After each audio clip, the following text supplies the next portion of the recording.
The prince arrived the morning after the trial, which told me everything I needed to know before he said a single word. Because fairy tales do not send heroes unless the story itself is panicking. And he arrived exactly like a hero should, precisely.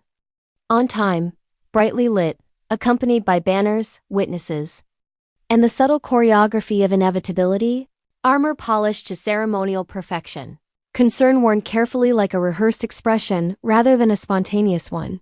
And the moment he stepped into the hall, the atmosphere shifted, shoulders easing, whispers halting, relief spreading through the court in the familiar way it always does when people sense that responsibility is about to be handed to someone else.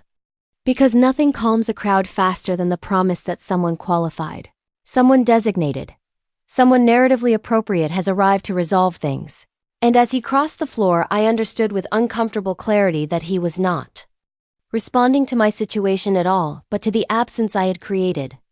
The gap where a rescue scene was supposed to be.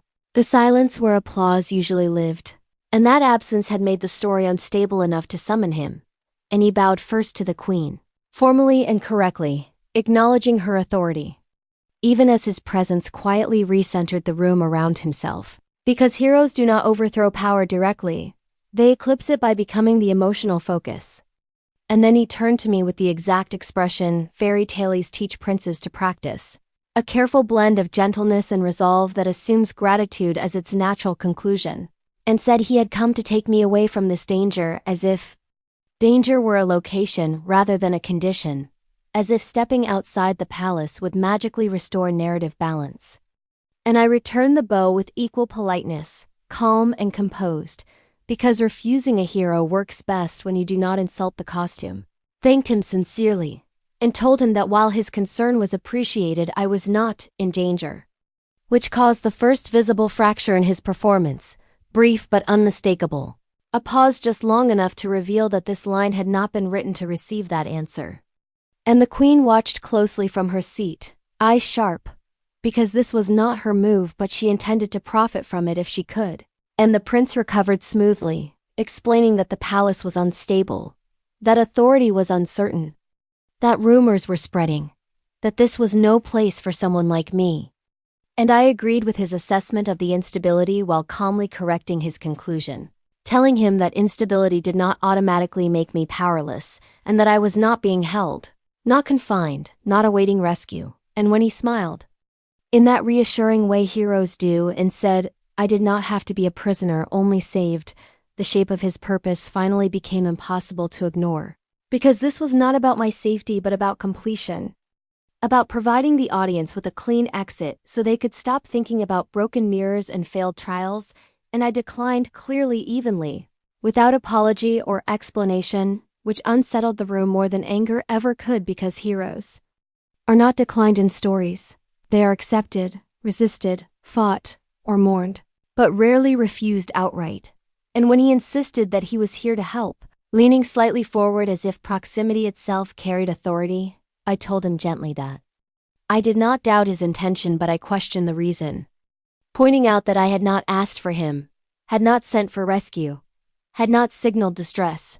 And at that moment the queen intervened smoothly, suggesting that I might be overwhelmed, offering him a familiar excuse to stand on, a way to reassert the template without conflict, and he accepted it gratefully, speaking about trauma, about confusion, about judgment clouded by stress, about how victims often fail to recognize danger when they are inside it, and I listened patiently, allowing the speech to finish because interrupting concern makes you look unreasonable, before replying that expectations cloud judgment just as effectively as fear.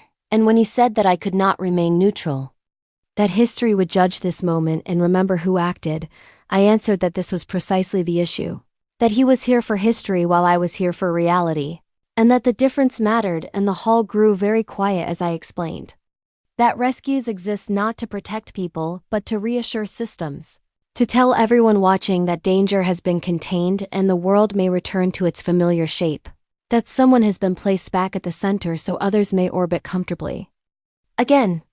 And I watched several courtiers shift uncomfortably as they recognized themselves in that orbit. And when the queen asked sharply whether I would deny him his role, her voice cutting through the room like a reminder of who still claimed authority. I answered evenly that I denied the premise that I required one. And that statement landed harder than any accusation because it removed both men and monarchs from inevitability. And for the first time, the prince looked at me without the script between us, without the practiced concern, without the expectation of gratitude. His confidence wavering as he realized that without a damsel his presence had no function, that without consent his heroism had nowhere to attach.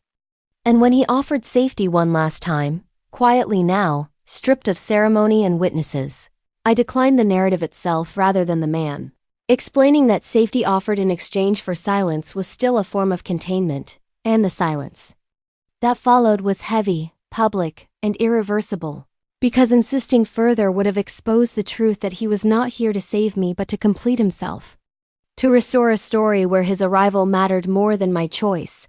And when he finally stepped back and withdrew, bowing stiffly before leaving the hall smaller than when he entered, the court did not applaud or cheer or rush to fill the space he left behind. They simply waited, uncertain what to do without a center to orient around. And in that waiting, something subtle but permanent shifted. Because heroes only hold power when everyone agrees to move around them. And the moment I refused to reposition myself, the center vanished, leaving everyone to confront their own distance from it.